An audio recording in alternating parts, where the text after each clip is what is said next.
Good evening, everyone. My name is Zikra Osman, and I'm the DI Program Manager at HR Matrix. Today, I will be giving you a briefing regarding the GDEIB Award Submission Portal and explain you how to submit your award application. So basically, this portal has been designed to bring all the stakeholders involved in the award process onto a single platform. As you know, we have more than 40 participating organizations and an international jury. So it's important to create a centralized, user-friendly system that makes the submissions and evaluation process more efficient and transparent. So getting started, once HR Matrix receives your official confirmation to participate via email, we will create your account on the portal and you will receive an email on your official organization email address containing your login credentials, your username and the password along with the link. So once you will click on that link, it will lead you to this page, which is basically the main portal submission page. As a first step, you can read the submission guidelines from here, and then you will log into the portal. You will use your username and the password that has been shared over the email, and after that, it will take you to the submission form. So I have already opened up a submission form with me, and I have put in a sample data. So it requires you to submit some of the basic informations like your CEO, CHROs, and your focal person name. So once you will scroll down, you are supposed to select minimum 5 and obviously maximum 15 categories. So as a criteria, we have changed this that for this year, you will be submitting your data across minimum 5 categories. So let's suppose that I select I will be selecting 10 categories as a sample over here to just to give you a briefing. So let's say I select first 10 categories in which I will be applying, and after that I will be uploading my company's logo,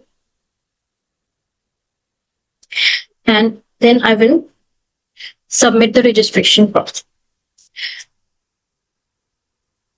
Once the registration has been done, you will be able to see all the categories that you have selected for which you wish to apply.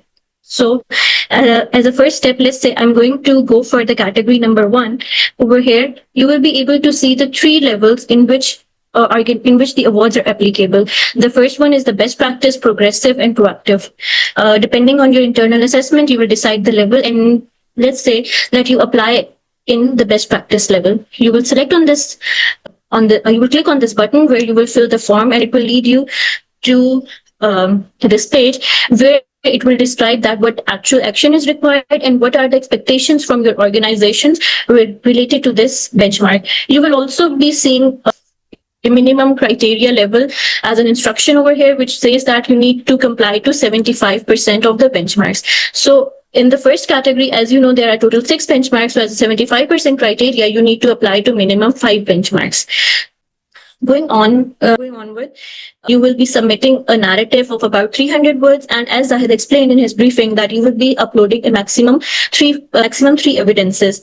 So I have a pre-written narrative with me. Let's say this is the narrative for 1.1. So I'm just simply copy pasting this narrative over there, and I will be uploading the 3 main evidences for your understanding. Now you can see it's a 281 word narrative, so the portal allows it. Now I will be uploading the files over here that are relevant. Let's say this is a 1.1a narrative. Then I will upload 1.1b, and lastly 1.1c. Okay, now the portal accepts the PDF documents, it accepts the presentations and Excel files. In case you want to upload the links, you need to consolidate them in a PDF document and then upload it. Zahid, would you like to explain this, or should I go ahead? Yeah, you can go ahead, but slightly move up on the benchmark. Okay, so over here, usually the organizations have a choice what to submit because this is your choice. For that matter, it's very important to look at the configuration of this benchmark. For example, say DEI strategy is an integral part of the overall organization strategy and reflected in the vision, values, policies, and the practice. Now, it's your job to now demonstrate to the jury member that is it reflected in the strategy. Now, what is the strategy document, right? So for the strategy, the overarching things are the vision, values, policies, and the practices. These are publicly available.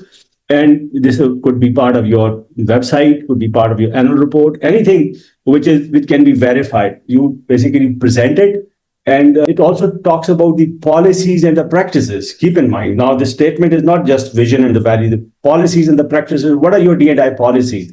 So we respect your confidentiality and we do not share your policy with anybody else. So we would expect you to share the extract from your policies, either in the form of the picture, the PDF, and what practices do you use? For example, you said that somebody is running a maternity center. This is a very basic, but I'm just giving an example. So make sure that you understand the question and provide a sufficient evidence, and your evidence is not just skewed to one aspect, because then it becomes a little confusing for the jury member. Like as a jury member, if I look at it, I look at the four components. But if the organization just meets just two and says it's complied with it, it's not going to be justified. So make sure you have the sufficient content and the evidence. That's why we kept a provision for at least three evidence, at least one and maximum four, right? So if your one evidence is enough, you think, because every statement does not have these small fragments within it. Sometimes just one is enough, right? So look at the question and then respond to it so that your chances of success on the award is higher. That's what I wanted to add. Go ahead. Ikra, thank you. So just to add on to what Zahid has said, previously we used to take a consolidated PDF document for each category, but by limiting the number of the supporting evidences, we aim to make this evaluation process more focused and consistent for the jury members as well. Also, just to add, please note that the PDF limitations for over here to be uploaded are maximum 20 MBs. So you need to stay in that criteria. Now I'm just copy pasting. So if any of the file exceeds that limit, it's good to put it on certain other media like the Dropbox or the YouTube or any other platform from where it is accessible, and provide us the URL over here in the form of the document so that it's clickable, because beyond 20 MB is not going to accept. And one thing more on the top of it, while you are presenting the evidence and you basically address the different aspects of it, it's your choice. I said previously also that you want to go for minimum 75%. For example, you have 6 benchmarks, you want to go for 5 out of it. I mean, it should be at least 75. It's your choice. That's the minimum requirement. But it's better. It's recommended, but it's not must to go for the max. In a sense, if any of the benchmark does not qualify, where the jury feels no, it does not meet the requirement, so you do not lose your chances of winning the award, the other can be considered. So that's an additional advantage that you get. So keep in mind there's the bare minimum requirement, but doesn't stop you to go for the more one. But make sure whatever you submit is substantial. And how do you decide? For example, where should you go for the best practices or the progressive? I'm sure this question would not be bothering the people who already practice the GDEIB, but for the new organizations, keep in mind that we have additional layer of assessment tools in the form of a separate assessment video, a separate Excel-based tool, which you can use in your organization to determine where do you stand.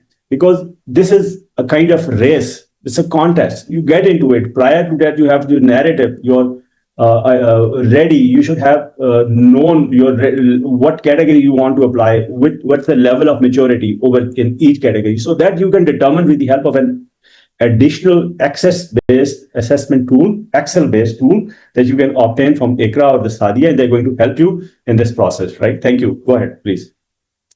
Yeah. Continuing from where I left, I will be copy-pasting the narratives of and uploading the evidence documents just for the trial, just for this trial. Okay. Let's say this is the 1.2 evidence. Then I'm doing similarly for 1.3.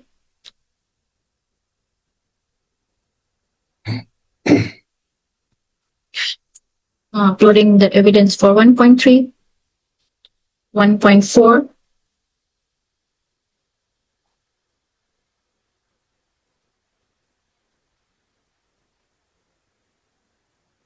I'm uploading just a single evidence because that's the minimum requirement. And lastly, I will be submitting for 1.5 because overall the criteria is met now. I'm complying to 75% of the benchmarks. And if it does not meet the 75%, it's not going to proceed. Yeah, it's not going to proceed ahead. Yeah. Okay. Now you will simply take this evidence has been. Now you will click on this button and you will proceed to review and submit. You will submit this label. Anything short of it you want to edit, you come across something You can wrong. continue with these edits till 15th of September because that's the last because that's the deadline. And if you can edit your submission narrative and evidences till 15th of September. And if you complete them before that, you will receive a feedback from our organization, the completeness review from HR Matrix team. Now, please keep this thing in mind that review or the completeness check is intended to help you identify any missing information or incomplete sections before the deadline. It will not impact the jury's decision. So once your access has been removed or your data has been sent to the jury, you won't be able to edit or access your data. So that's all from my side. If you have any question, please let me know.